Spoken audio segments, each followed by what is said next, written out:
Assalamu alaikum class, this is Naveed Ahmed Sumro. I welcome to all of you on behalf of NAIMS Virtual Academy. अॼु असां ग़ज़वा हुनैन जे वाक़े खे exam point of view जे हवाले सां discuss कंदासीं। सभ खां पहिरां त पाण इहो ॼाणींदासीं त ग़ज़वा हुनैन जो वाक़ियो जेका छो पेश आयो, कॾहिं लॻी ऐं किथे लॻी ऐं हिन खे हुनैन नालो छो पियो। सो मके मुकरमा ऐं ताइफ़ विच में हुनैन नाले सां हिकु वादी आहे जिते अरब जा बि मशहूरु वेड़ा क़बीला बनू हुज़न ऐं बनू सकीक आबाद हुआ। पंहिंजी जिस्मानी ताक़त ऐं महारत ते उन्हनि खे फ़ख़ुरु हुयो।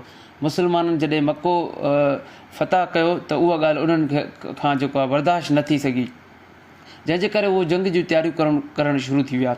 हुज़ूर करीम सल्लल्लाहु अलैहि वसल्लम जन खे जॾहिं उन जंग जी ख़बर पई त साईं जन तहक़ीक़ करण लाइ हज़रत अब्दुल्ला बिन उबे हदरत रज़ी अल्लाह खे मोकिलियो, पोइ उनखे नापाक इरादनि जी तस्दीक़ थी वई। बनू हुज़ा ऐं बनू सकीक जे कबीले हुनैन जे वेझो वादी तास में पंहिंजा खीमा खोड़िया। अहिड़ी तरह हुज़ूर करीम सल्लल्लाहु अलैहि वसल्लम जन 12,000 लश्कर वठी मके मुकरमा मां 8 हिजरी ते उन जंग लाइ रवाना थिया।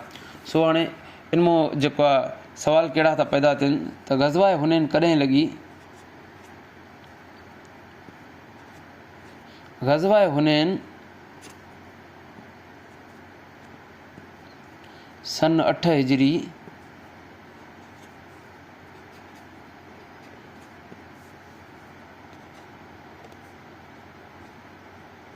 में लॻी। ठीकु आहे, 8 हिजरी में लॻी। अच्छा, ॿियो सुवाल इहो आहे त हिन ते ग़ज़वा हुनैन ते हुनैन नालो छो पियो। ग़ज़वा हुनैन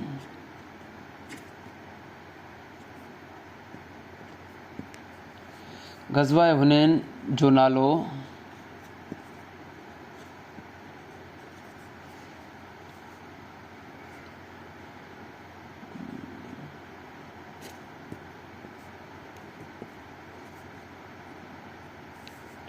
हुनैन नाले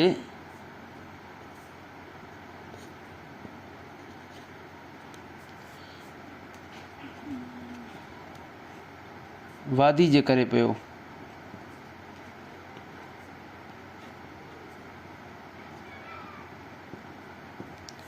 ठीकु आहे।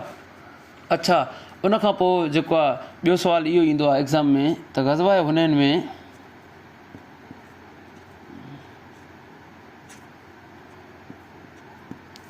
हुज़ूर करीम सल्लल्लाहु अलैहि वसल्लम जन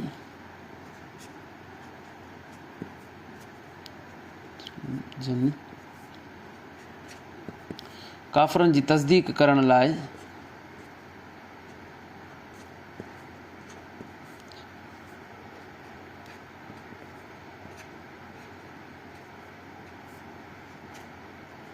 यानी कि काफ़रनि जे लश्कर जी तस्दीक़ करण लाइ कंहिंखे मोकिलियो।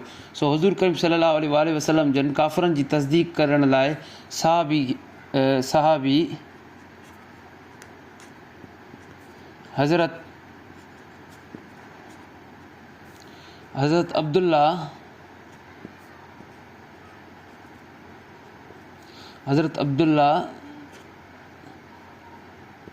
बिन अबी बिन उबे हदरत रज़ी अल्लाह के मोकिलियो।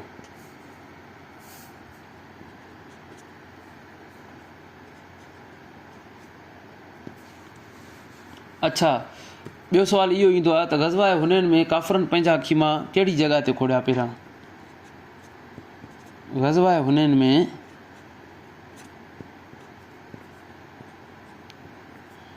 काफ़रनि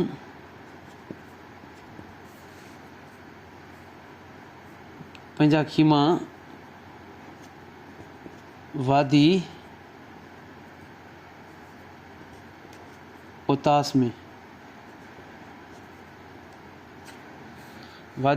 में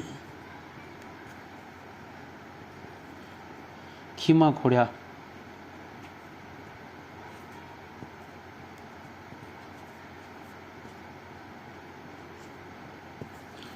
ठीकु आहे। अच्छा, जीअं जंग शुरू थी त काफ़रनि वॾी महारत सां तीरंदाज़नि खे टकरियुनि ऐं लिकनि ते जे पुठियां लिकायो। हू उन्हनि मुस्लमाननि ते ओचितो तीरनि जो मींहुं वसाइणु शुरू करे छॾियो। जीअं जंग शुरू थी, मुस्लमाननि जूं अॻियूं सिफ़ियूं छड़ विछड़ थी वियूं। उन वक़्तु हुज़ूर करीम सल्लल्लाहु अलैहि वसल्लम जन हज़रत अब्बास खे फ़रमायो त मुस्लमाननि खे आवाज़ु ॾे।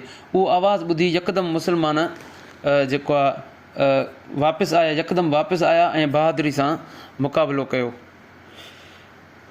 कयो त पोइ अहिड़ी तरह काफ़र जेके नी शिकस्त काफ़रनि खे मिली ऐं उहो मैदान छॾे भॼी विया।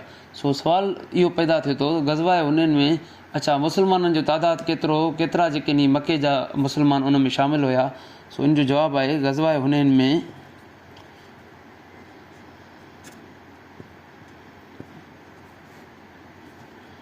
में मुस्लमाननि जो तादादु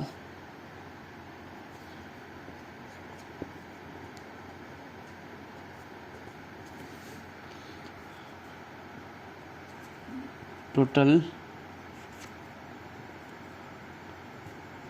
12,000 हो।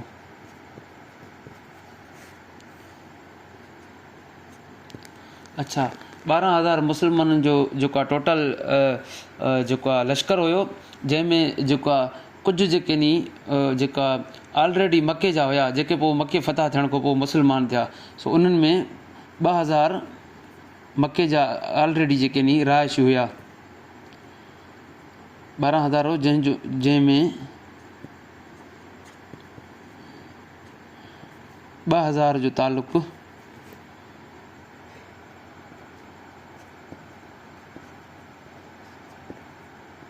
मके सां हो।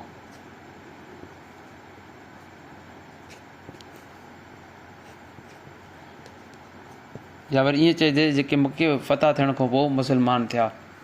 अच्छा ॿियो सुवालु इहो बि ईंदो आहे त जेको आहे ग़ज़वाए हुनैन में मुस्लमाननि जो अॻुवाण केरु हुयो। सो इन जो जवाबु आहे ग़ज़वाए हुनैन में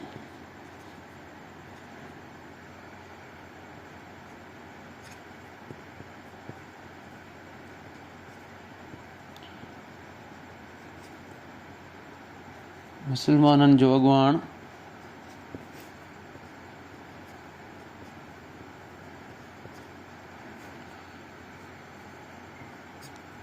हुज़ूर करीम सल्लल्लाहु अलैहि वसल्लम